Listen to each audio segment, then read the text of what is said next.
Hello, it's Teresa back again. I hope you're all keeping well. I'd like to say a big hello to all my new subbies. Thank you very much for subscribing and for leaving such lovely positive comments. I find them really inspiring and encouraging. Thank you very much. Now I hope you're all keeping well wherever you are, and you're surviving this coronavirus really well.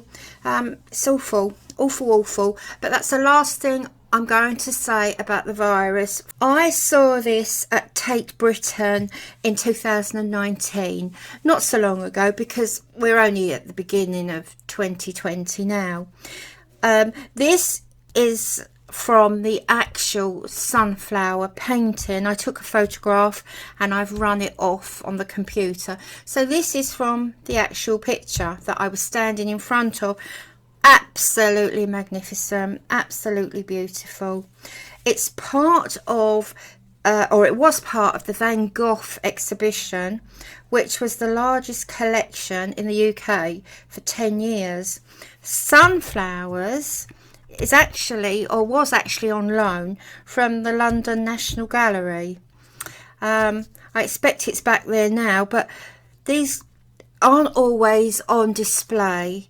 I believe the National Gallery, like most galleries, they tend to rotate, or they take their paintings away to be restored or cleaned. So if anybody wanted to go and see this at the London National Gallery, I'd advise you to call first, just to make sure it's on display. So it was painted, as I said, by Vincent Van Gogh in around about 1888. There's a whole set of them, and I was really surprised to see so many pictures of the sunflowers. Apparently Vincent painted two sets of sunflowers. One, the sunflowers were lying on the ground, and in the second set it's these in the vases that we probably more associate with Vincent and the sunflowers. Paul Gauguin, his best friend, actually bought two of the earlier paintings from Vincent, and I believe I might be correct in saying that in an effort to renew their friendship after a break, Vincent started painting these in the vases in an effort to please Gauguin. And I'm not sure if he tried to give Paul Gauguin one painting. I'm not sure. But anyway, if you find out, you can drop that in the comments. So this is the inspiration. Now, I believe we've spoken about inspiration before. Don't copy it blindly, because there really is no artistic merit in just copying it blindly. And bear in mind that a lot of the most of the paintings that we look at, or the work we look at, are licensed, and are licensed to one person or to a gallery, and it's like a copyright. So we have to be a bit careful. But use it as inspiration, but don't blindly copy it. I mean, I was tempted to work this in blue, just to make a statement, really, just to see the effects. But I think if you're going to blindly copy it, all you're really doing is setting yourself a task based on your fine motor skills, how well you can sew and pick up your needle and blah, blah, blah. So it's up to you, your colour scheme. Having said all that, I am actually going to stick to these colours. Now, as I said, I very nearly did this in blue, but there was something not quite right about it. So this one, I'm going to stick to these colours as much as possible. Having said that, we're going to carry on now. Printed this out. We're going to make a bag. I'll show you what we're going to do. This is what we're going to do. Now this is actually a vegetable bag, and I bought it in Poundland, obviously for £1, and it's gorgeous. I mean, I actually bought it for the fabric. I thought for £1 that is going to come in really handy. There's a small zip here there, and it's like the old plimsoll bags that we used to take, sports bags that we put our plimsolls in at school. And there's the top. Vegetables, I imagine, would go in there, and then it's pulled here with a drawstring, and you just open the zip to take out the vegetables. Well, we're not going to use it as that. I'm going to use that as a template for a book cover, a document cover, a journal cover, whatever you wish to use it for. We're going to have the opening like it is here. That will be sewn across to support the journal, the book, whatever here that will be attached there. But this will be free for you to put in your documents, your scissors, whatever you want in there. So let's make a start. First thing you'll need, if you're going to use the Vincent picture, just run one off from the internet. Make sure it's free printable, and that way you're covered.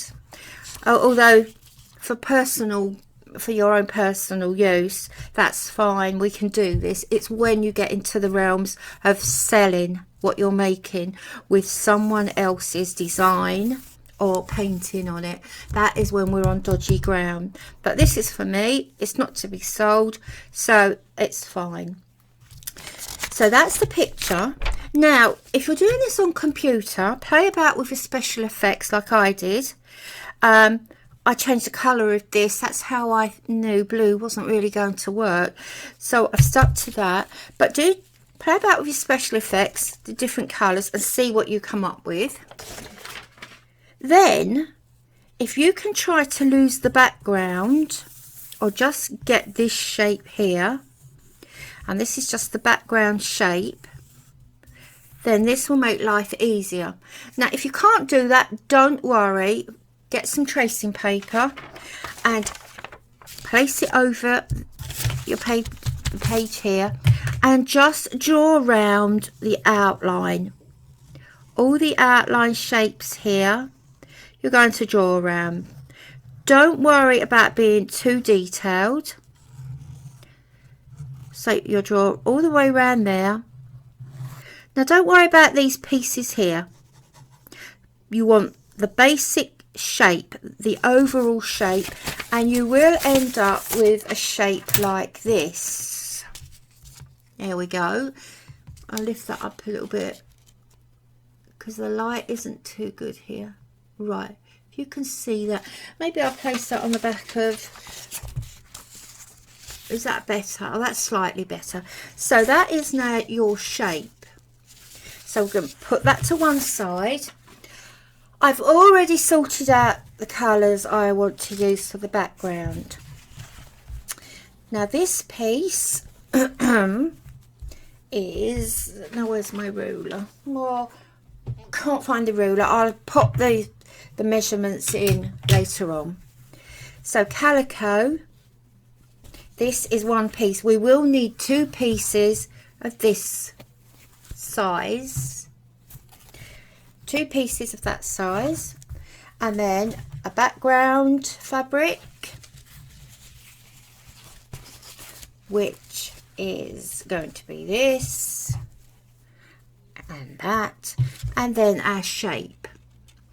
Now the first thing to do, once you've decided on what background you want, now I've ironed this just so I know how far to take the design. So that is why the crease is there. That's telling me when to stop. That is halfway. We're only going to work on this piece at the moment. Oh, that's better. I had a bit of a trouble then trying to make the screen smaller. So back to where we were. So this is going to be the front of the cover, and that is the back. We're going to decorate them in at two different times, so half by half I should say. Now I've chosen the lemon. That is lemon. On the screen it doesn't look so bright, but it is quite a nice lemon colour.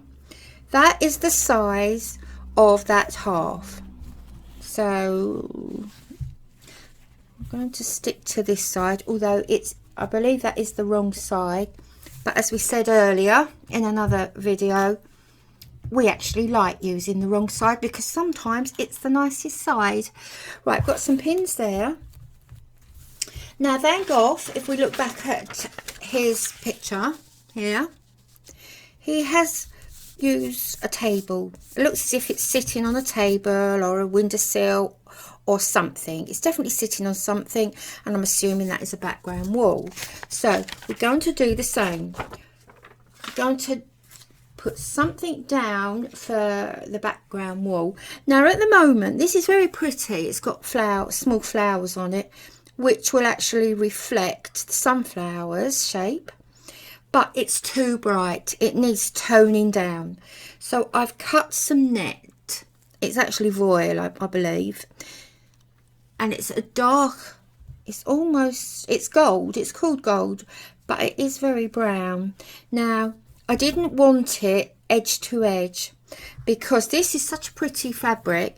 I'd like some of it showing, so I've deliberately cut it so it doesn't fit.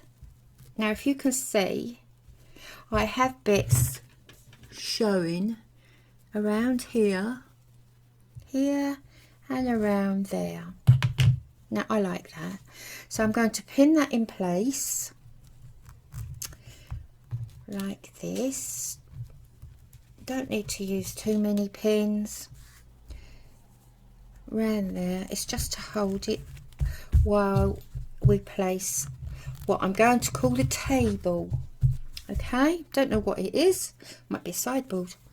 So this piece, you see how pretty this is? That's sort of like wedding dress type fabric. It's very lacy, it's gorgeous. And that is gold as well. That is called gold. I bought these from Amazon. Normally I don't need to buy fabric, but I was making something where I absolutely needed to be specific with the gold colour, so I got those from Amazon. Very reasonable as well. So this is going down there, and that is the table. Hopefully that will come out and you'll get to see the two different colours going on. For two fabrics called gold, the colour is very, very different. Now that is what I'm going to have as my background. So slightly darker than this background fabric here. Okay, but we still have the lemon poking out. Then the gold, nice gold, just to tone down the brightness of that lemon. And then the gold, nice beautiful gold there for the table. The next bit, now what you could do if you're a bit nervous about doing all this and it's just sewing and everything, you could now, if you wish, just tack around here, around there and across there. I'm not going to do that, but by all means, if you feel happy tacking at this stage, just turn off the video and do your tacking all the way around there, and don't forget along there as well. So I'm just going to put this over there for a second, and then this piece, this rather nice piece of brown there. Once again, I prefer the back side of this. So the front has got quite a sheen on it. I don't know if you can see that, and it's certainly darker than what I'm looking at on the screen at the moment, but it is shiny. I believe you can see the shine there. The back of it is matte, and it is actually a little bit darker, so I prefer the wrong side of this. Now I'm going to put this on there and pin it, and then cut out the shape all in one. Now you don't have to be too specific about the shape and how you cut it out. Never forget, this is your work, this is your art, and you make the rules up. So nobody can say to you, ooh, you've done that wrong. Oh no, they can say I don't like that, because that's a very personal thing, isn't it? But they can't say you've done that wrong. So very quickly, I'm going to cut round here with these very old scissors. I believe these scissors, if you're thinking, oh my goodness, she's using hairdressing scissors. Yes, they are. They were part of a barber's set, oh, many years ago. And I threw the barber's set when I threw the marriage. Didn't need that in my house anymore, so I threw that, but I couldn't bring myself to throw these scissors. I mean, scissors, as you know, are what we stand by. You know, it's part of our toolkit, part of our palette, if you like. So I've kept them, and they are marvellous. They just keep going and going. And I've cut everything from paper, fabric to wires. You know, the little wires in the plugs. Everything. Right, just go around that bit because that needs a bit more attention. Need to fussy cut that a little bit. Round here, that's the vase. Round one of the droopy flowers. Round here. Right, that little bit there's no good to Beast or Man, so I'm going to cut that piece off. And round here. That's it. Now we can just fussy cut along here. I say fussy cut, it isn't really, because I'm turning the scissors and not the fabric, so that's the difference there. The main thing is we get the shape that we want. Now you could actually do this with any painting, with any design. It doesn't have to be this particular work of art, but I just love all things Van Gogh, all things Picasso, all things Impressionist. Right, so there we are, one shape. So quickly take the pins out of there.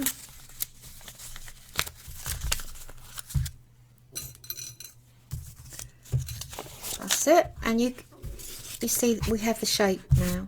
Now this shape, it's actually going to work in a couple of ways. It's going to give us a nice shape to work with. It's going to provide quite a template to pop our applique on and then slow stitch. So we will have applique on these shapes and then it'll all be slow stitched. So this, now that is the vase. If we look back here at the picture, let's just see if it actually, oh, that's not bad. That's, I cut that bit off. Yeah, that's not too bad at all. So the vase sits on the table there, and that goes there. So I'll pin that in place. I'm going to move that up just a bit because there's a lot of space up here. I'm not too keen on all that space there, so move that up. Yeah, we'll have to keep our eye on that. Might have to do something there. So this will now be pinned down. Oops. So that's going to be pinned in place. It's getting quite thick, so you'll need a nice long sharp needle to get through these. What, 1, 2, 3, 4. Oh, you know why it's thick. What an idiot. I've actually pinned oh, I pinned it to the back as well. Oh, I thought that was very thick. Right, so back we go again, and this will now be pinned in place.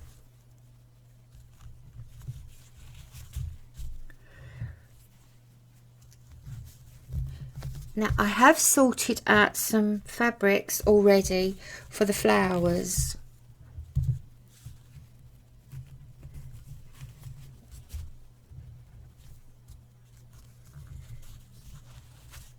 That's that. Now I'm going to finish here. What I will do now, I may possibly tack around this, because as the layers are increasing, that is 1, 2, 3, 4 layers now, they begin to slip a little bit, and especially on these fabrics that are shiny here, they will slide against each other.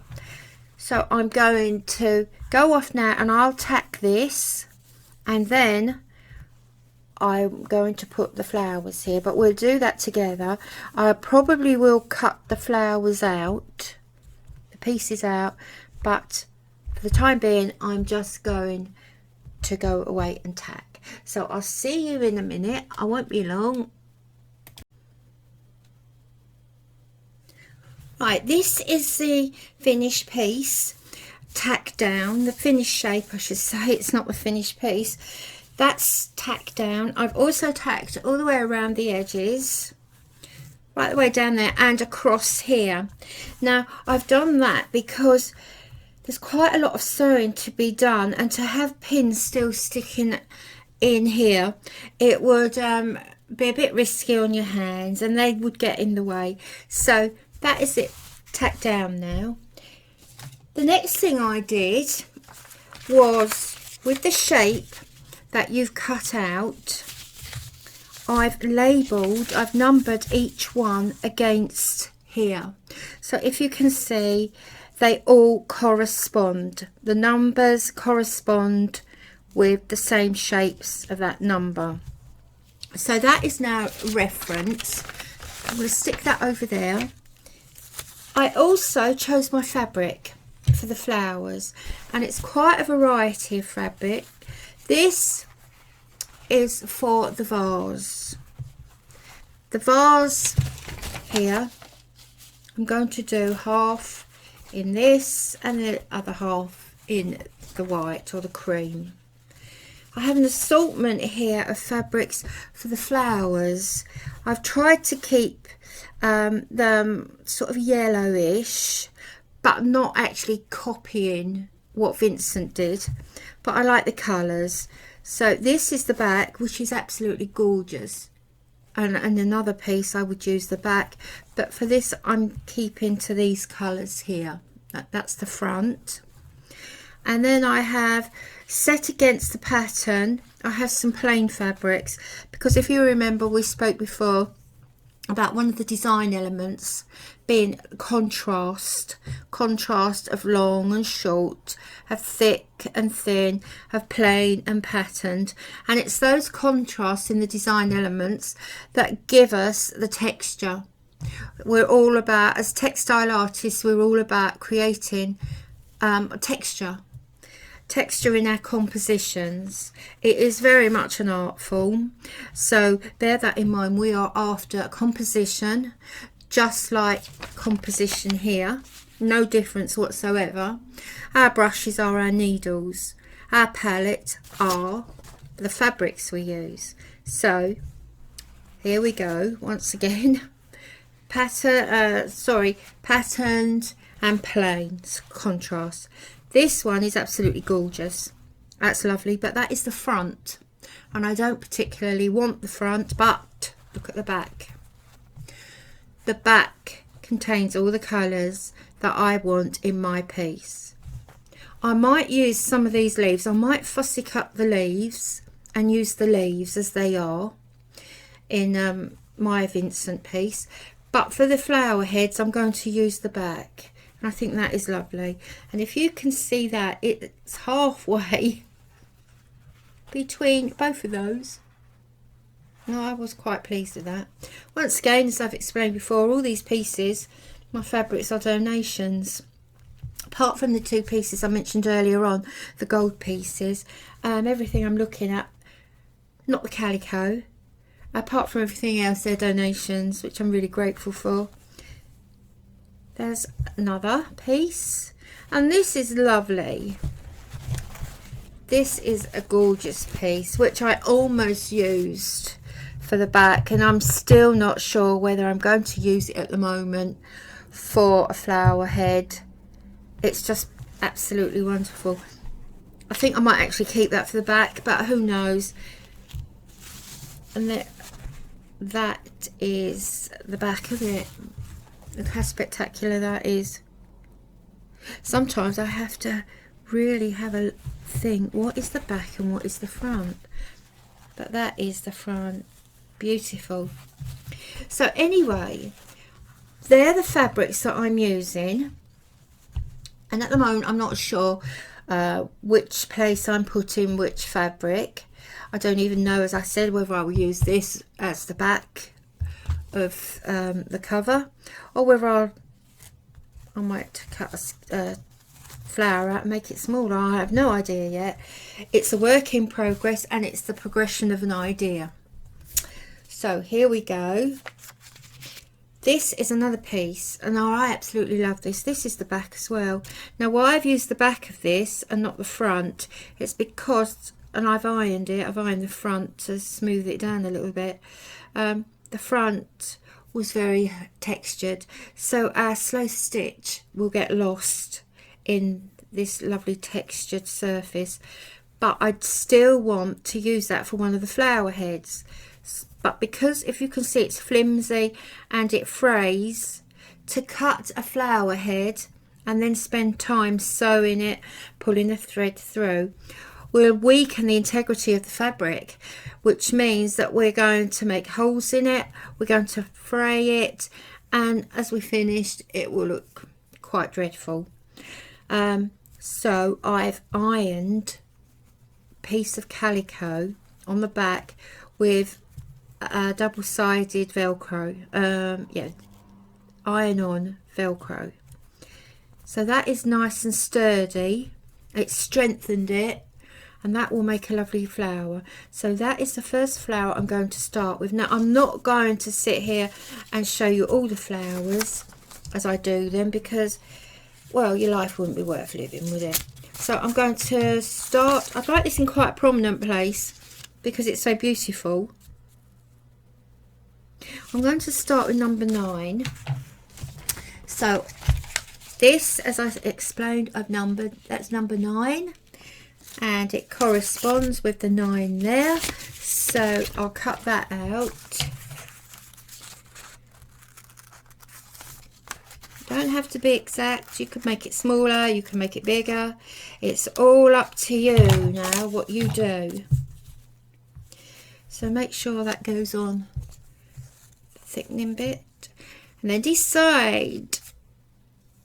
I don't think this has a, well, it does actually, has a one-way design, but you have to look for it. So do I want these blocks going across the flower? No, I want them down. So I'm going to put that there. One pin should do that. And cut it out with the old trusty scissors that cuts everything. Paper, fabric, wire, intended for hair. And I expect they're quite cheap to make as well, these scissors. Right, so there we go. That's the first flower.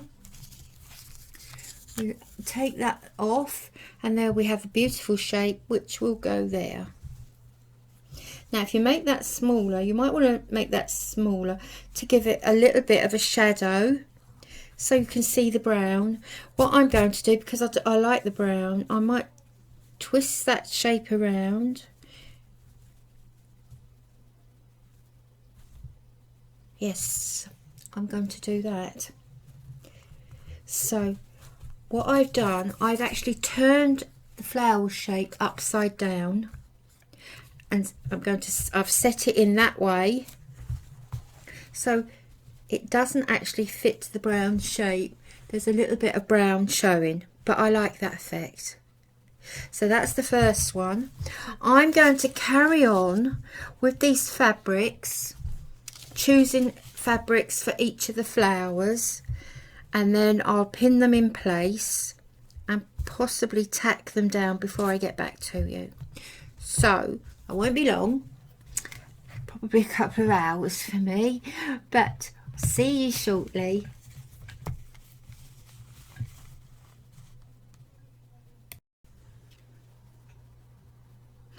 I've now tacked all the pieces into place. This is the original with the flower head placements, and this is what I've done so far. There is a resemblance, a slight one. I've tacked all these into place with just long tacking stitches from one flower to the next. Don't worry about how your tacking looks, because it will come out eventually. When you finish your slow stitch, it will come out. Now these leaves, if you remember this piece of fabric that I showed you earlier on, this lovely red fabric, I've backed it with violine. Now earlier on at the start of this I said Velcro, and I knew that wasn't right. I should have said violine. So I've backed this with violine just to make it nice and strong and to take away the frayability, if I think I might have made that word up. And I've cut out the leaves. Now here are the leaves from there, and I'm going to use these leaves in my piece of work. Now you could do the same. You could cut leaf shapes, or you could actually do what I've done, find a piece of fabric to cut around the leaves. Now I'm not sure at the moment how I'm going to place them. I should spend some time placing them properly, and some of these need to be trimmed. Now I might also fill some of the brown in with some leaves as well. I'm not sure. It will grow as I go along. Probably overdone it a little bit there with the leaves. Maybe just sit a couple down there. So as I say, this is how far I've got. Next thing I will do, I'm not putting the leaves on yet, not until I've started the stitching. I'm not sure about that even. Goodness, I'm so indecisive today. Yes, actually I probably might place the leaves, because that will affect or impact on the stitching and the colour of the thread that I use. So I might just do some sort of arrangement like that, and maybe a couple in there, a couple on the floor. So basically that is probably what I will do. I will now pin and tack these into place, and then I'll be ready to slow stitch. Now I won't get back to you after I've tacked these. You don't need to see that part. You know what tacking is. It's here.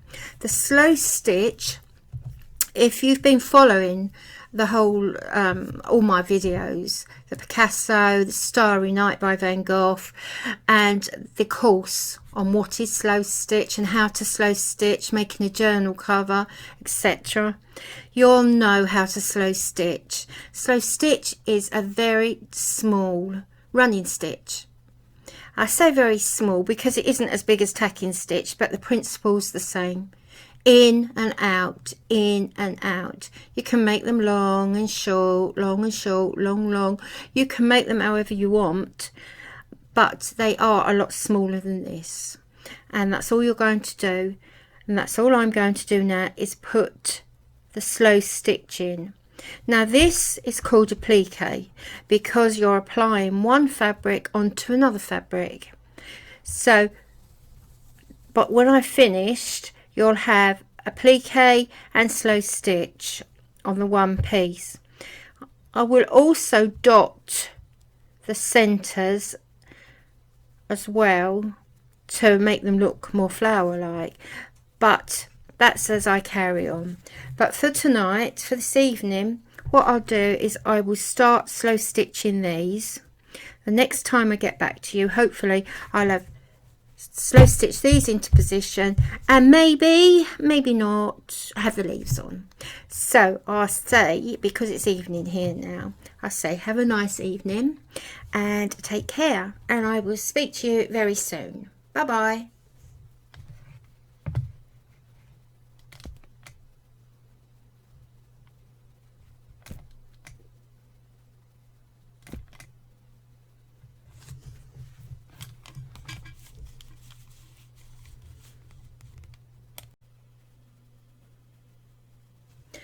I've made a few changes to this piece. I've taken out the brown background. Here it is. I wasted a lot of time. I tacked everything into position and then realised that the brown showing through just didn't work. It didn't look nice. There wasn't enough contrast in colour. So I undid it all and I've taken it out. So that's that piece there. What I have done, I've started layering. And if you remember the pieces that, for those of you who followed the Starry Night one, I'm just going to, right, that's Vincent's Starry Night. And I believe it's upside down. So I'm going to start layering. You see the layers here with the lace. Bits of lace there, applique, more lace there, and it's mixed in, yellow applique here and here. It's mixed in and layered with the slow stitch. So this is my next step. I've started by putting net, green net, between these spaces, and I think that has, and let me lift that up a bit, that actually has a nicer effect than the brown. I'm aiming for what we did before on one of the journal covers for this. Now, if you can see, I mean, some of you will have seen this before, so you know what's coming next. The layering. Now, this is an orange bag. This here, a fruit bag, more lace, I love lace, a little bit of bling here, love that too. And then we have some cut out flowers mixed with the slow stitch. There's lace underneath that and more lace here. A little bit of tied dye fabric that I found in my box. More pieces of voile, black voile here. And so really this is actually a mishmash of bits and pieces. Little bit of antique tablecloth there. So this is what I'm aiming for, and not the exact look, but the techniques. This is what I'm aiming for in this piece. So there is a long way to go at the moment. I've gathered up some more bits and pieces. I need a fruit bag, so I'll have to raid the fridge for that. And bits of netting. Now the netting, I love netting because, netting in voile, because it produces such lovely effects. Now this is pink, and you can see it changes the colour, it changes the tone of the colours that are here, which are quite hard. If you can see here, I've already tried to put a little bit of antique gold, the background, that is the same on here, just to lessen the hardness of this colour, and I think at the moment that works. So I'm leaving that there.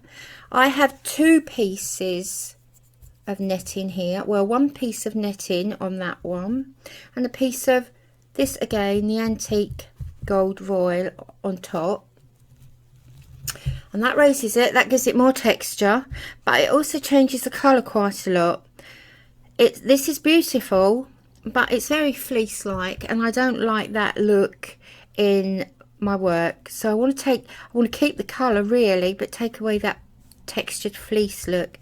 This as well needs to be toned down just a tiny bit. That's pink. I'm not sure about the pink. There is another way of doing this, which we did before on one of our journal covers, and that is to take a larger piece of lace or voile and cover the whole piece like that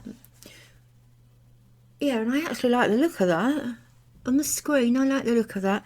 And then slow stitch around it all, so you do in fact have like an overall tone, if you like, or hue to all the colours, which marries them together. That makes the composition because it links them all. I think that's nice. I should bear that in mind. Or let's have a look. This is probably, yeah, that's far too patterned.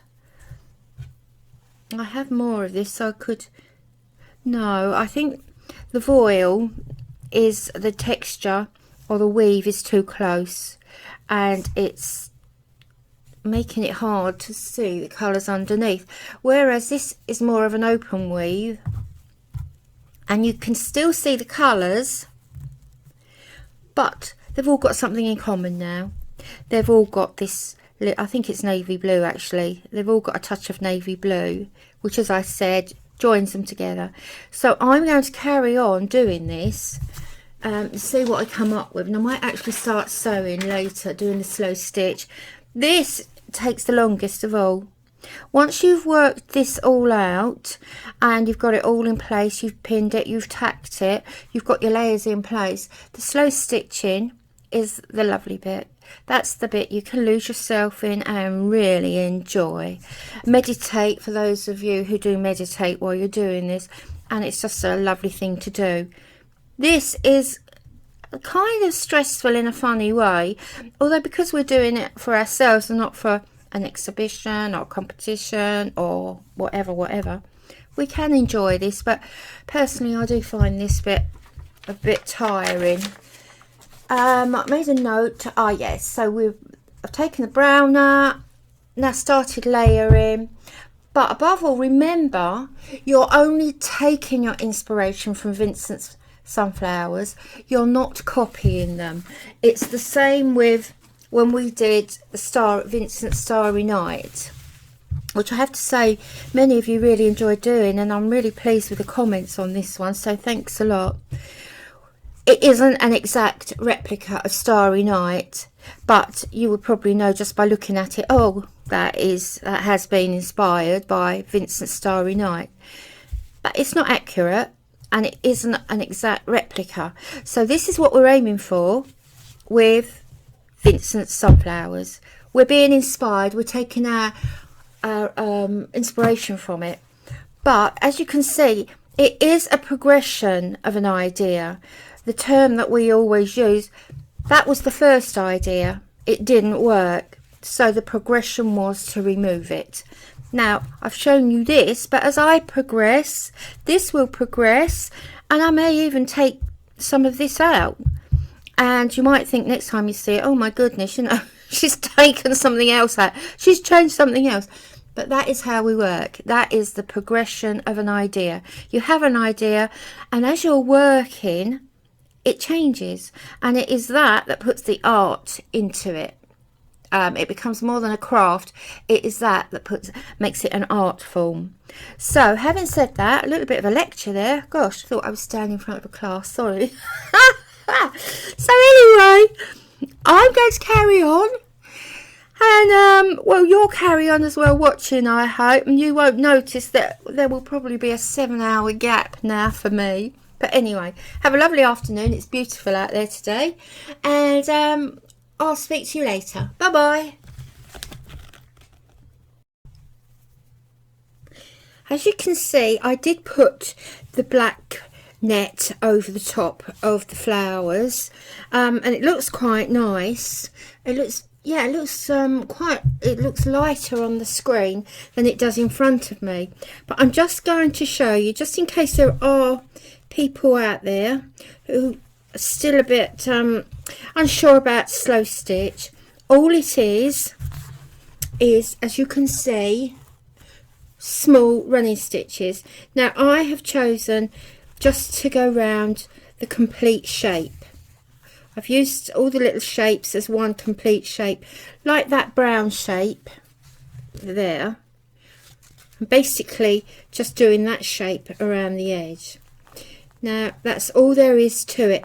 Now if you have a nice long thin sharp needle, you can pick up several pieces of fabric at the same time, so you don't have to do these stitches one at a time, in and out, in and out. You can just gather the fabric up like that on your needle several times and pull it through. Right, now that was just to show you how that's done. Just seeing if it's coming out on the screen. Yeah, so I'm going to carry on with that around this shape. Now the flowers, I've decided that I've threaded the needle here, so there's a small flower head there underneath the black net. Now use a thread double, 2 strands. Now because it isn't going to be seen from the back, I don't worry about knotting, so I do actually knot. Don't worry about how the back looks because that won't be seen. So in from the back, out to the front, and once again very small stitches around. This is one of the flower heads, and I'm going to do the flower heads in yellows. So this is all I'm going to do, and it's exactly the same way as I've just showed you. So right the way around. Now I will do several rows around the flower heads to make them look a little bit like sunflowers, or at the least yellow roses. Now I will have to do several rows around this because the yellow isn't showing up too much, so it will need several rows anyway to give it a little bit of definition. So I will carry on off camera and I will do this all the way around all the flower heads. Now there was something else I wanted to show you apart from the running stitch. Now those of you who started the course, the slow stitching course, and it was quite a substantial course, about 15 to 18 lessons in it, we made one of these with all the new stitches that we used. We made our own little stitch book, and there's several things in there that we use: patchwork, blanket stitch, satin stitch, couching. And this is featured in one of those videos. This is the running stitch for anyone who's still unsure. The running stitch. So neat, evenly spaced, or long, short, short and long. It's up to you how you do your running stitches. Now just before I go, there is something else I want to show you, because just stick the needle out of the way. Because we're using net over our design, the net, until you sew it all down, when you have areas like this, you can cut the net away and expose some of the fabric. Now if you do the same as I have and you look at it and you think, well, it might be a little bit too dark, it isn't exactly the colour that I wanted, the black net has darkened it too much, you can get a sharp pair of scissors and very carefully, without cutting the background fabric, you can cut some of this away. She says, trying to pick it up. Right, there you go. Make a tiny little hole in the net. That's lovely. And then you can cut some of it away, just to expose whatever colour you have that you want to show. And you don't have to take it all away, you can just take it a little piece away like that. Now don't forget, when you do that, you will be creating another colour and almost another fabric, another texture. So be sure what you want to cut away. I'm going to take all that away because I'd like to expose all that green. So if you can, is that picking it up? Yeah, there you go. So the net it gives you such lovely opportunities. There you go. So I've now cut that away and it's exposed the green. Now I might do that in other areas too, perhaps expose the yellow of some of these flowers. Now, as well as you can cut it away, you can actually layer it, that little piece there. So if you thought, well, you wanted this piece darker, all you'd have to do with another piece of net, just cover it up with as many layers as you want to get the effect you want. And it doesn't have to be the same colour net. That's a very thick one. So net is wonderful stuff to use because it produces such wonderful, you see the difference now, such wonderful effects. So I'm going to finish there and then I'm going to carry on. So the next time you see this, I will hopefully, touch wood, I will have sewn around some of these flower heads. Okay, so take care and I'll speak to you shortly. Hi, I'm back. It's been several hours since I last spoke to you, and as you can see, I've made quite a start with this. I've started the layering and the stitching. Now, some of the pieces I have cut away, like this piece here that I did earlier. I've cut away here and here and there as well. Now the stitches that I'm using, the slow stitch, but also herringbone stitch. Now for those of you who have got this little booklet that we made, the stitches, the herringbone we covered, it's in there. Okay, but I'm going to show you how I've built up these flowers. Now they're not finished. This is like the undercoat, if you like. So 2 strands in the nice long pointed needle, in from the back, nice knot in the background thread, so don't forget it isn't going to be seen, into the back. And now we have 2 pieces. We have the background and the piece, the flower head, that is going to be appliqued. So we're going to sew the flower head, the applique, onto the background. So we're now in the background fabric. We're going to pick up just a tiny piece of flower. We call that the flower. Slightly to the right. Needle pointing to the left, and you end up with a slanted stitch. It's almost like a cross, half a cross stitch. Then you do actually cross that over and you take that as long or as wide as you want to. Okay, now because these are going to be petals or stylized petals, we're going to make them different lengths, like I have done on these, different lengths, different widths, just to give the idea of petals.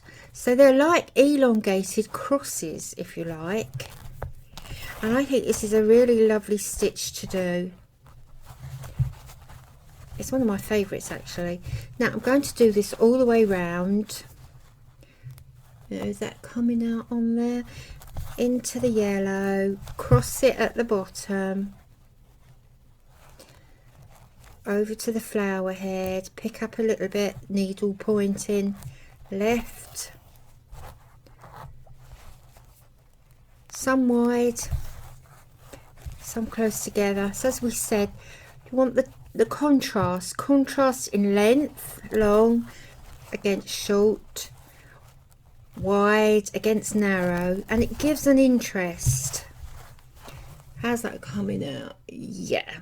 So over to the flower head, pick up a tiny piece, needle pointing left again, lovely, over, so crossing over, needle pointing left again. So that is all you're doing here. Now it looks as if I might run out of yellow thread before I get round to the beginning, but that doesn't matter because I've already threaded up an orange one to show you how to get that effect of the petals. So I'm going to finish this here, I think, because I think you probably got the hang of that now. I'm going to leave the needle there because I will finish that now later. And to get the effect here, I've got two threads, the orange and the lemon.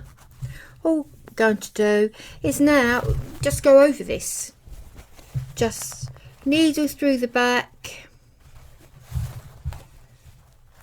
over the lemon.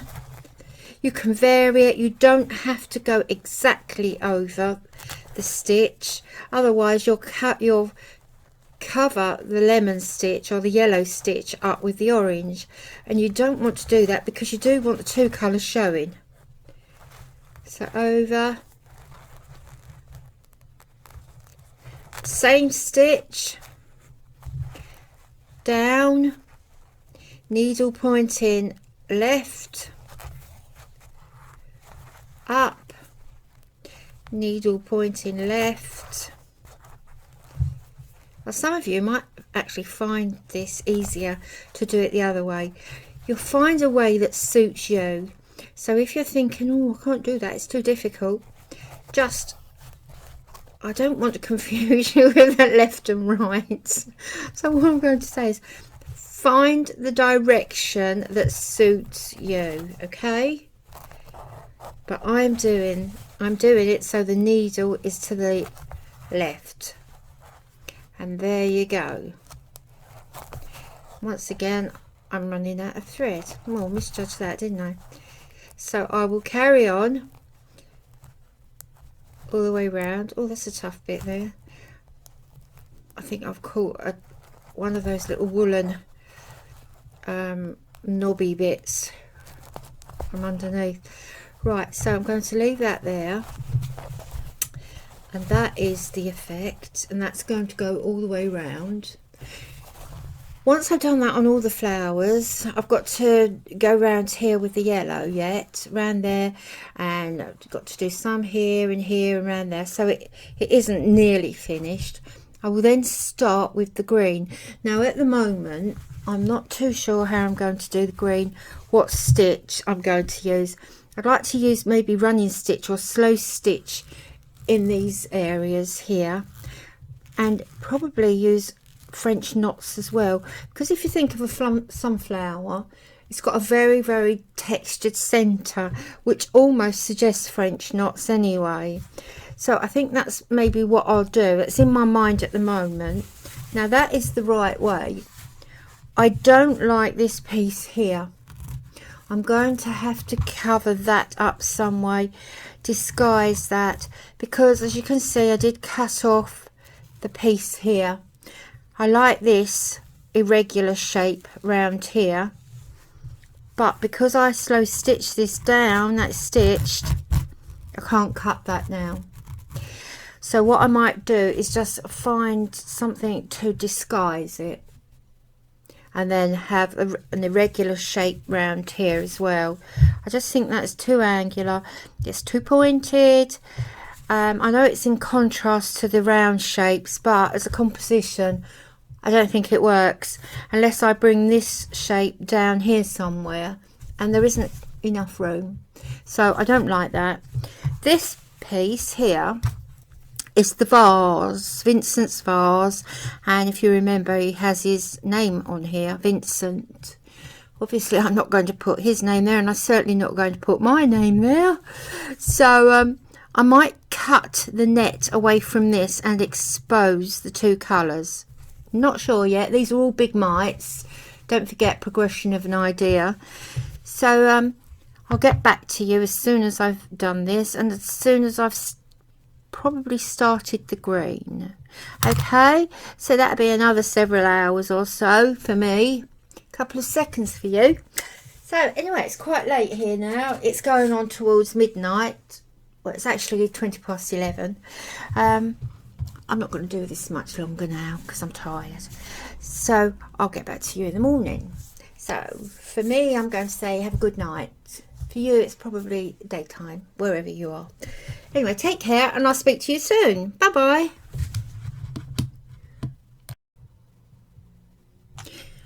Right, back again. A quick word of warning. When you're doing your sewing, be very, very careful if you're working, like I am at the moment, with half the fabric that you're not using. Be careful it doesn't fold under like mine did, because look what I did. I sewed this little area here to here in there, and because it was over here and there was a lot of stitching on it, I decided there was no way that I could actually unpick it, so I've cut around it. I managed to get it out. It's not there now. I had to cut around that, so I'm going to have to patch that, but that's what that hole is about. So do be careful. It's very easy to do. Right, you can see as far as I've added the green herringbone to symbolise leaves. I've added French knots here, and I've done some slow stitching around here and here. Now the French knots, students think that, oh my goodness, got to do French knots. I'd like to do French knots, but I can't do them, they're so hard. Well, they're not. Well, that's a play on words, isn't it? The knots aren't. The knots are not. But anyway, those of you who have got these, who made these with an earlier course, will have the page here on French knots. So if you've got this, then obviously you can do French knots. But for those of you who can't, they're quite easy to do. There's no mystery to them. Now I'm using Hessian and chunky thread. There's 24 strands here of ordinary embroidery floss, and big darning needle. And the reason I'm using that is because these are so fine that you wouldn't see them on the screen if I were to do them with the, what have I got there, 3 strands, a fine needle on here. You just wouldn't see them. So I'm only doing this so you can see. Right, in through the back, big knot there, so you don't pull it through. Now it's up to you how big and chunky you want your knot. So the chunkier or the bigger you want your knot, the more you're going to wrap your needle around the thread. Several ways of doing this. I prefer to wrap my needle around the thread and not the other way. So needle, hold the thread with 2 fingers here, take the needle and twist it round. 1, 2, 3. Okay, 3 should be chunky enough for this. Make sure you hold the thread down.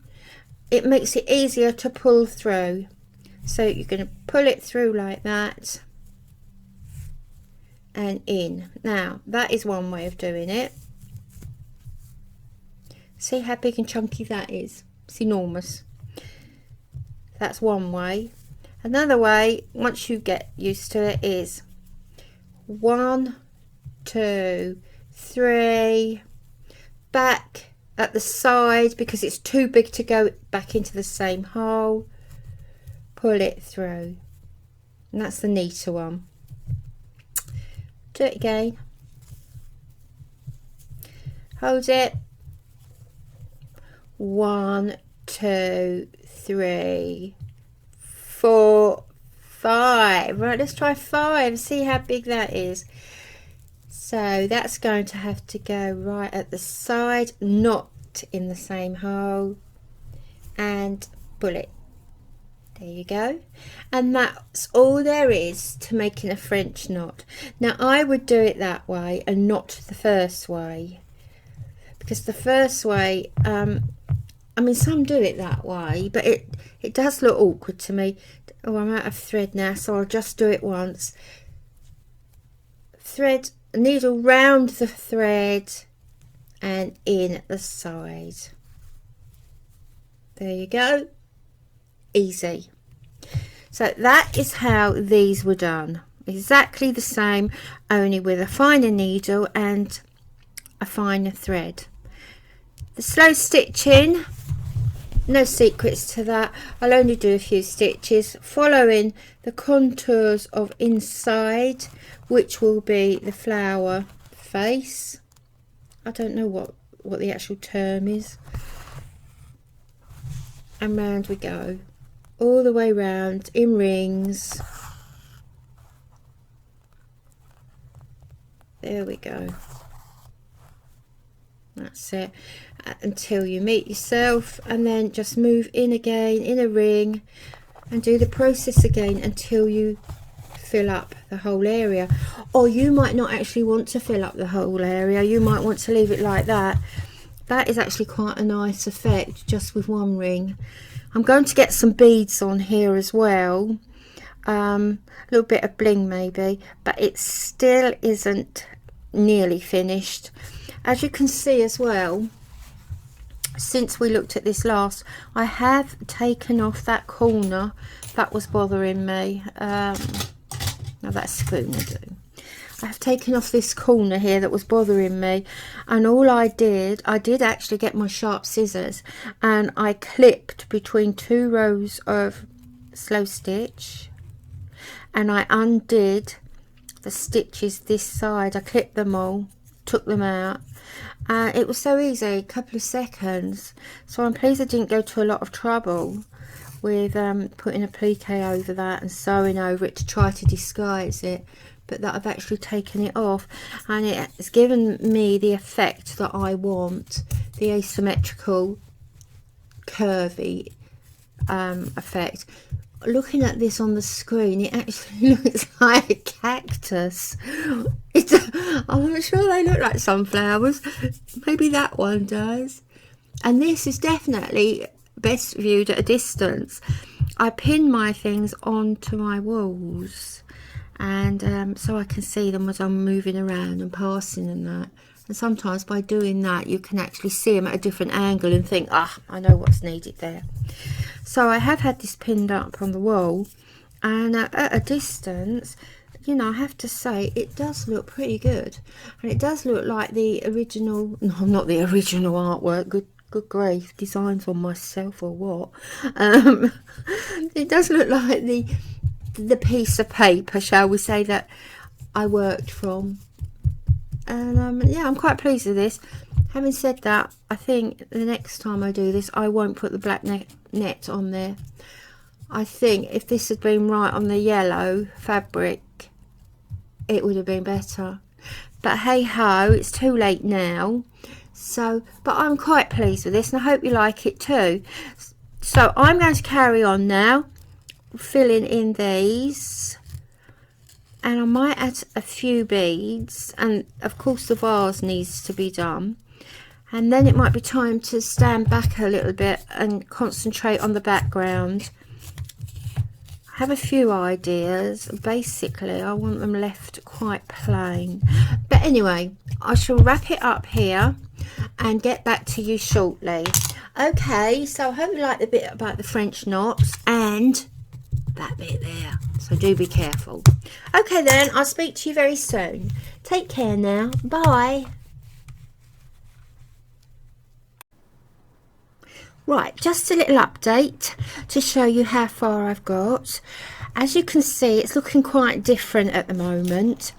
I've slow stitched some of the centres, and I haven't always gone round in rings. I've used some speckling stitch there, which all that means is that it's tiny little running stitches all jumping about in different directions, the same there and the same there.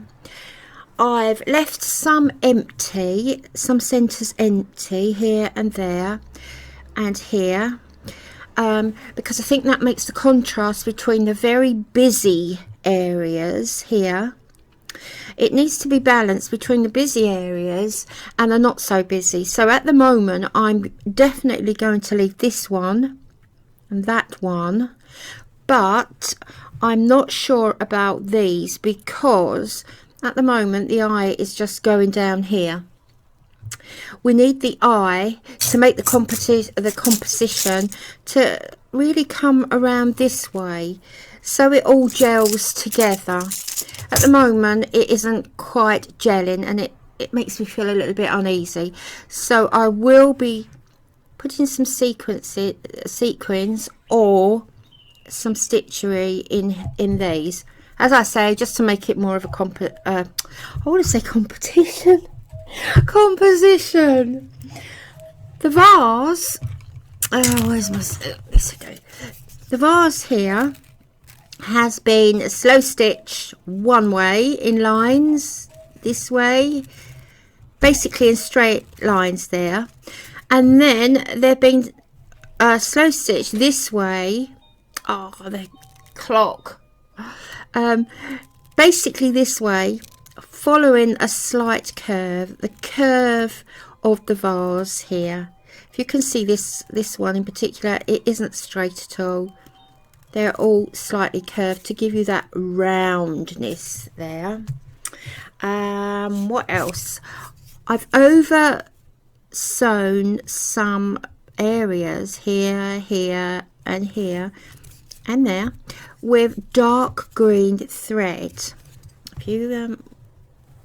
If I pick that up there, you can just about see this dark green thread here over the light green, and that was to give it some depth. It was very, very two-dimensional. It was very, very flat. So by adding just a little bit of dark thread here and here and here, it's giving it just a little bit more depth. Right, you can probably see the bling, all the sequins here. I love putting the sequins on, and at a distance, I don't know, when it's on the wall, it does look quite good. It's a sunny day at the moment. I'm hoping the sun might shine on here. You see the sequins there, just shining. Now, I haven't finished with the sequins. The problem is, it's knowing when to stop. At the moment, I think I can afford to put a few more sequins. As I explained about the composition earlier, I need to put some sequins over here, maybe just a touch here, just to marry it all, to unify it all. And having said that, I do actually like shiny things and sequins, so I'm looking forward to doing that. So this is as far as I've got. Now I'm going to show you how to do the sequins. There's no secret to this whatsoever, as so much in art and craft. No secret at all. Oh, I'm just going to, there's a little bit of sun shining through there. Let me see. Oh, can you see? Just moving this with the sun, picking out the sequins. Now, wasn't that exciting? Right, now, because if I showed you how to do it with actual sequins, you wouldn't see what I was doing. So I'm going to do it with these. These are symbolising sequins, okay? I've got 4, but we'll only need 2, maybe even 1. So the sequin is placed where you want it, like this, and then obviously you wouldn't need a big needle like this. Then you take it through the back and through the hole of the sequin, like this. And I prefer to do mine this way. Now there are several ways of doing it. You might even find a better way. But now I would be coming this way, okay? So to give you some, if I can find a pin, yeah, to give you an idea of the direction, I should say. So I'm going to have a row of sequins along here. So what I would do, I've just come through the back, and then I'm going to do a back stitch over here. Okay, now some will go through the center, but I don't do it that way. I will come this side and then into the center, and that's the first sequin. Okay, so then all you do is repeat that with the second one, this way. In, oh, I nearly went into the center, which you could do. You could go into the center and then back there. Now, as I say, there are various ways of doing this. You could even, if you wanted to put a bead on there, you would go back here. Oh, come up there. You would go back there and you would put your bead on there, like that. And all you would do then is go back underneath, and you end up with your bead on the top. I'm not doing that. I'm not going to do that. So I just want the sequins as they are, like this. So that's the secret to putting on sequins. At the moment, I'm lying them side by side. So I won't show you how to do it side by side like this, overlapping I mean. There's no need at this stage to show you how to overlap. We're just concentrating on them side by side, and that is with the back stitch. Okay, so I'm going to carry on. I'll carry on with this. Now I have decided, and I'm not sure if I've just said this. If I have, excuse me, or I'll cut it out, but I don't think I have said this. I have decided to leave the background here as it is. I'm not going to embellish this at all, because I think it would then be far too fussy, and there wouldn't be the contrast between the busyness of the sunflowers and the calm of the background. It would be all too busy, and this sunflowers would be fighting with the background, and it just wouldn't look nice at all. So this is how I will finish it, as it is now. Now the next bit, after I've decided which of these I'm putting sequins on, will be actually to make it up into the bag or the journal cover or whatever you want to do with it. But we will be making this up into a book or a journal cover, or just leaving it as the bag. Okay, so I will get back to you very shortly, and hopefully we will then start making it into the bag. All right, I'll see you shortly. Here we have the finished piece. There's nothing else I feel that I can do to this now. I did put some slow stitch around here, around the edges. I don't know if you can see that. It's such a beautiful sunny day here that I think the light might be too bright. I have pulled the curtains, but it's still difficult to see. But I've slow stitched around here,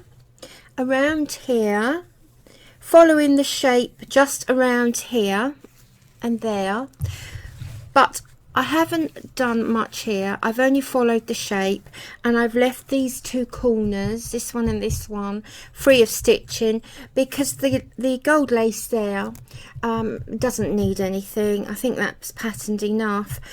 I've only followed the shape here as well, and I haven't fully filled that in. It's not coming out, is it? As you can see as well, I've added more sequins. I didn't go right the way round the centres, because I think that might have looked too fussy. So I've just picked out certain areas, like here and around there, and here. And the idea of that, as I spoke about earlier on, was to take the eye all the way round to make a composition, so you get from one area right the way round to the other. It's just as in painting or any other art form, you join it all together so it's not itty bitty. So hopefully the sequins, the flow of the sequins has married it all together. What else? I don't think I did. Oh yes, I put some lace at the top. Now part of that lace will be swallowed up in a seam allowance, and we'll get to that shortly. I've added the background. Now normally on my backgrounds I decorate them with slow stitch, with stitchery, applique, but I think this is so beautiful. I'm going to leave it. Now this feels very strange for me not to fill it in, but I think the gold here gives the impression of stitching, and the lines here on the actual design are just beautiful. So I have decided to leave it. It was touch and go. I did get some things ready to slow stitch it, but I thought no, just for this time I'm going to leave it. I've joined the two here with more lace. You can see that there's lace here with some free stitchery on it, and the stitchery is actually herringbone to reflect the herringbone around the flowers, the petals I'm going to call them. So that is now the front and the back. Now for turnover, I've lined this with some iron-on Vilene. You can see that's the bit that I nicked out, and if you look very, very closely, I've patched it just to strengthen it with some Vilene, a Vilene square underneath. So this is now lined. I've also chosen what will be the inside of the cover, and I've lined that too. I've lined that with Vilene too. Now the idea of lining it is it keeps this tidy, it keeps all the threads here tidy and secure. It flattens them, and all the knots are flattened now. It's just tidy and secure. This one I've lined for practically the same reason, minus the stitching reasons, but because this is a very fine satiny fabric. It's quite lovely. It's a beautiful colour, one which I felt would reflect the colour of the front, the lemons around here and the lemon petals. As you can see, I chose to leave those French knots that I did ages, it feels like ages ago now. I've left those threaded texture. But anyway, getting back to this, this is actually the wrong side, okay, and it's a lot brighter than you can see on the screen. So that is the wrong side, and it's beautiful. It's nicer than the right side. It's patterned and it's textured. The pattern and the texture are very prominent, where on this side, which is actually the right side, if I look very carefully, I'm not sure you can see that. It isn't serraged. It's very nice, but as we've spoken about before, the back side is actually better. Now I'm going to join these together, and I will be turning off, oops, sorry about that, I will be turning off the microphone because I should be machine sewing now. So I'm going to machine sew down, and it doesn't matter at this point, I don't think, down here, down one of the long sides, right down here. And I need to pop some measurements in as well at some time. I haven't done that, have I? It's the normal measurements. Now I'm going to pin this all the way along.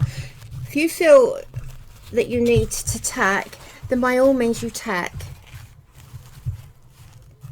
So this is going to be sewn along here. That's it. Now I'm going to machine sew along there. I did say turn the microphone off. Let me find the plug. Where is it? I did a very silly thing. When I pulled out the microphone plug, I also pulled out the camera plug. So when I was machining and I thought it was being recorded for you to see what I was doing, I wasn't recording.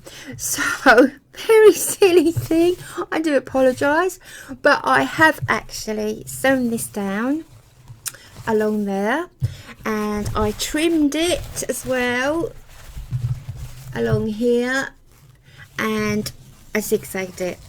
So it's looking very neat along there. Now, while I was doing that, I did have time actually to think about what I was going to do here. Now I think if I turn this over, oh sorry, under, as this one, our template, a vegetable bag template, if I turn it over like this, you see this nice neat edge here, I'm going to lose quite a lot of the design, the pattern design, the sunflowers. To turn it over even ½ an inch would mean I would lose quite a lot all the way down there, and I don't like that. So I thought, well, what can I do? So I'll do a binding or add a strip to it. Now I've cut out a piece the same as this background, and this, believe it or not, was all that was over. I've had to join it here. As you can see, there's a piece of calico here. My machine wouldn't sew this together because it's textured, and there's a lot of threads here, a lot of gold threads here as well, a lot of raised threads, and my machine just wouldn't do it. So I've had to put a piece of calico along there and sew down the calico, put the calico against the teeth, and just the pressure foot this side and sew down there and then trim it. Anyway, that's the story of that. It's a useful tip, it's worth remembering that if your fabric won't feed through under the pressure foot, then maybe it's too silky, it's too fine, so just add a little bit of a backing to it. You can always trim that away. Now I will pin this along here, and I'm going to off screen, I'll do this.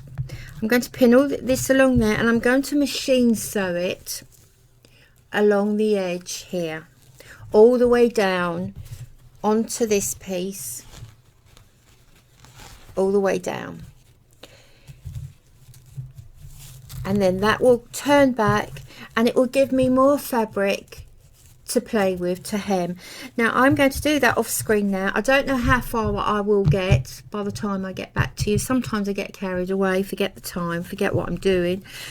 So I'll get back to you shortly, and it'll be interesting to see how far I've got. Okay, so just bear with me for a while. Now I've pinned this in place, but what you need to remember is at either end to extend your binding about an inch, at least an inch over each end here. This is going to be folded back on itself like this, running smoothly all the way with the edge here pinned. Now, and this the other end, and the machine sewing will start here, and the sewing will go across the fold here right the way down to the end here. Okay, and that is to give you a nice smooth edge. I'll show you how it's been done on our template, if you like. It's been done exactly the same here. Inside there's a fold. I can't pick it out. There's a fold in there, and that's the fold there. There's a fold, and I can see here the fabric finishes about there, so it's exactly the same. All right, so I'll carry on with this, and I'll get back to you after I've done this, okay, or when I put the binding on, I'll see. But anyway, I won't be long. The strip's now been sewn down. You can see that. So from the right side, you can't actually see the strip. Can you see that there? Yeah, the strip doesn't show from the right side. On the wrong side, you can see the strip. This will be sewn down with hem stitch, or with what do you call it? Oh, it's gone right out of my head. That will be sewn down anyway. And the next thing to do is to just leave that for a while. Now I've zigzagged the edge here so it doesn't fray. I've also zigzagged, neatened off the joining seam as well, and trimmed that. Next thing to do is to now match the top of these. Now, not the brown strip. Forget the brown strip for the minute. We don't want to touch that at all. We want to match the two pieces of fabric here. We want the back and the right matched. So match it at the top where it meets and pin it. Then we're going to pin it all the way round. You might want to tack or baste. Somebody asked why I pin this way with the heads facing in and the points facing out. The reason I do that is because when you machine sew, you can take very carefully, you can go over the pins here, very carefully, just go over the pins. But if you have the heads that way round, the chances are your pressure foot will get caught on the pin heads, or if you do manage to avoid the pin head, you might just get caught up elsewhere if the pin head moves the pin while you're approaching it. It's just more convenient to have the pin that way round. You have to watch your fingers, mind, because it's very prickly along there. Anyway, that was another little tip. I expect you all knew that. While I'm doing this, I just need to say that if you haven't got a sewing machine, you can actually do all this by hand. There's nothing on here, even the neatening, you could do that by hand. You don't even have to neaten because it's all hidden anyway. Right, I've run out of, oh, there's a couple of pins there. Right, now I've pinned this all the way round. I'm not going to tack. I'm just going to sew, avoiding the top, the top bit here. So avoid that. I'm now going to sew all the way down here. All the way down and all the way round. So that is just the long side and the bottom short side. And I'll get back to you. I've turned it over, I pinned it, and I've almost finished sewing. Herringbone stitch, that was the stitch I couldn't think of. I've done a herringbone stitch all the way round, all back to here. I thought I'd just do a couple of stitches on here on the camera to show you. So in to the back, or in from the back I should say, up to the top, a little stitch, needle pointing left, down at the side, needle still pointing left, and then up. As I said earlier on, it's just like a form of cross stitch. It's a lovely stitch to do, and you can vary it, you can make it all sorts of lengths and widths. So I'm just coming up to the end now. Also zigzagged the edges all the way round just to make sure they're tidy. And not only that, you add a second layer of stitching to the seam. So I'll have to take that one out. So that makes it stronger, more secure. Right, we're coming to the end now. Oh my goodness, this cotton's starting to strand a little bit. I might take the last pin away. Ooh, I think we're just going to have enough cotton to make it to the end. Right, the measurements, let me have a look. The total measurements are 15 inches long by 11 inches high. That's 37 centimeters by 28 centimeters, I think. And the sunflower section is 7.5 by 11 inches. So obviously the back section will be the same. So it's just the regular size that I make my journal covers. Right, I'm just going to go back on myself there. Lovely. That should be quite secure now. Now if you get a little bit like this, it's sticking out there, don't worry, that's easy enough to deal with.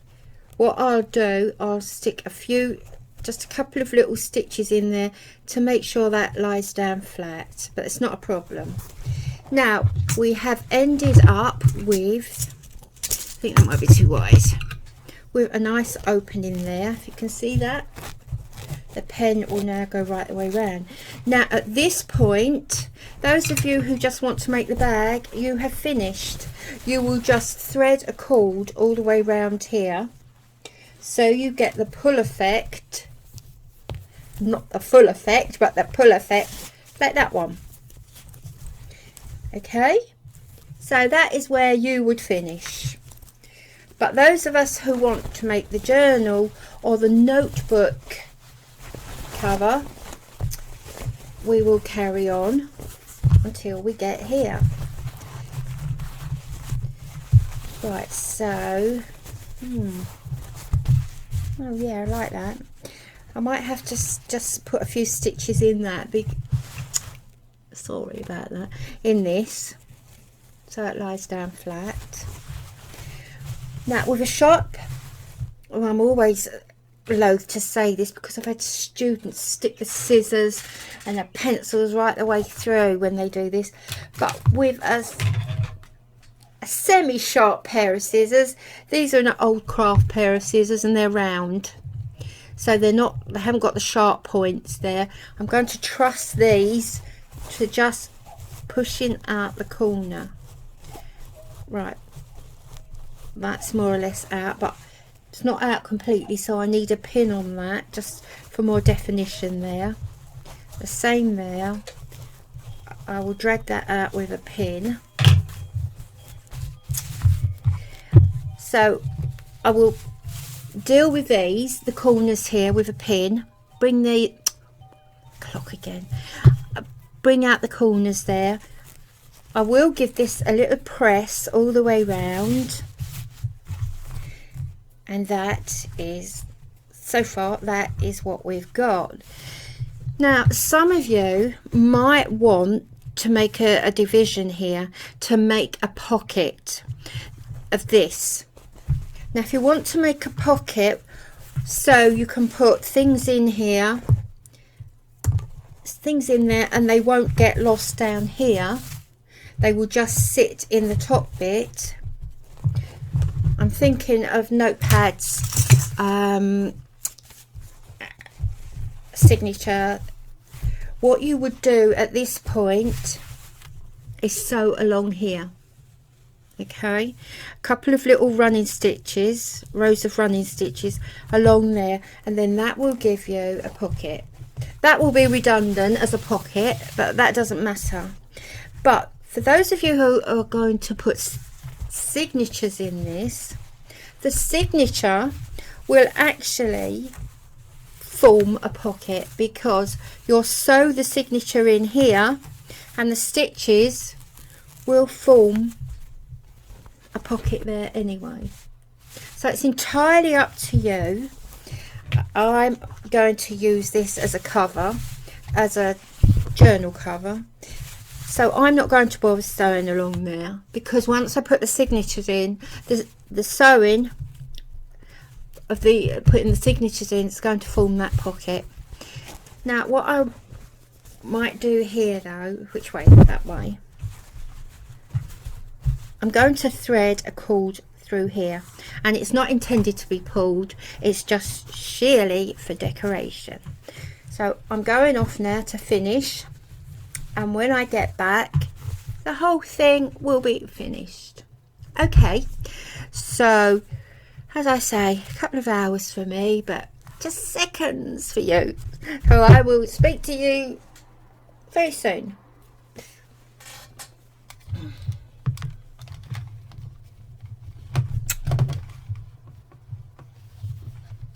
Why not? I might speak to you now if I can't turn this off.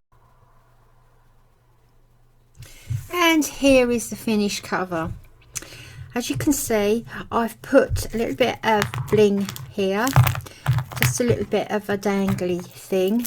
I threaded these, or the chain, all the way through and round, the same with the ribbon. just to give it a little bit of weight here. Oh, I hope you could see it there, I wasn't looking. So that's a little dangly thingy, charm, I call that a charm. The pocket, you can see how nice that opening looks there. So I've left that here like this, and that holds whatever you want it to hold, really.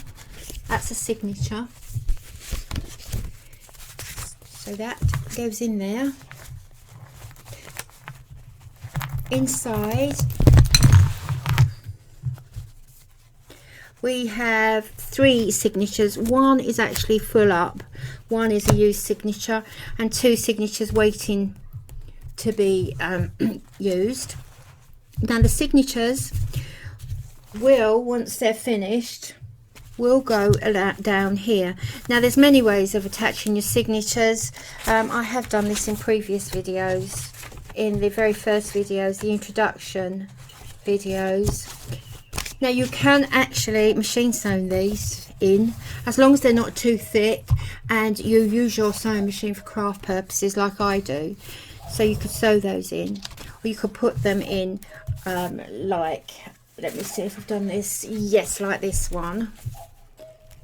You could string them, if I can find the middle, let's find the back, that'll probably be easier, with string. Now as I say, there aren't many ways of doing this, and they're all as good as each other, but this is where the signatures will eventually go. I don't want to put them in at the moment because I'm not sure whether this is for me or not, or whether it's for someone else who might specify what they want, what type of signatures they want. So anyway, that is how that will go, and that will come across like that. Now to close it, to secure it shut, it's up to you. There, once again, there's so many ways of doing this.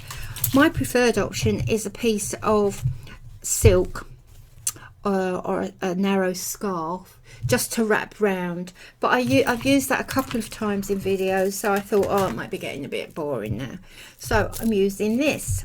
Now I found this in a charity shop, was with my daughter, and we found, or I should say she found, a big bag of these type of jewellery. It was all handmade, but this I thought was rather lovely, so we brought it home and we divided it. I think it cost about £7, but my goodness, it was jam-packed tight. I don't see how I'll ever use it, and she had half of it. But anyway, so this is what I'm going to use on this to close it, and all I'm going to do is just, I've attached ribbon on the end and just tie it round this way and that way and tie it there. But as I said, it's entirely up to you. The best thing I think about this type of fastening is that as the signatures grow and your journal cover opens, or your notebook cover, some of you might just pop notebooks in here, you can just adjust the opening with whatever width or whatever length of ribbon you want, and it's no problem. I have used little locks on some of these openings, but it restricts the width of the journal. You can't have a really lovely big fat chunky one because the lock won't close. So anyway, I hope you enjoyed that. If you enjoyed it, please leave a comment. If you didn't, please don't bother. If there's anything you'd like to see me do in slow stitch, painting wise or art and crafty wise or whatever, if you have an idea, please leave another comment, and if you did like it and you'd like to see more, please subscribe. So until next time, which hopefully won't be that long, because now we're all confined in our little boxes, and I do hope you're all keeping well. It's dreadful, isn't it? Absolutely dreadful, and my heart goes out to anybody who's suffering at the moment. So please take care, and please do as your respective governments are telling you to do, and Hope to see you very, very soon. Don't forget the comments. I look forward to reading those. Okay, now, so take care. Bye-bye.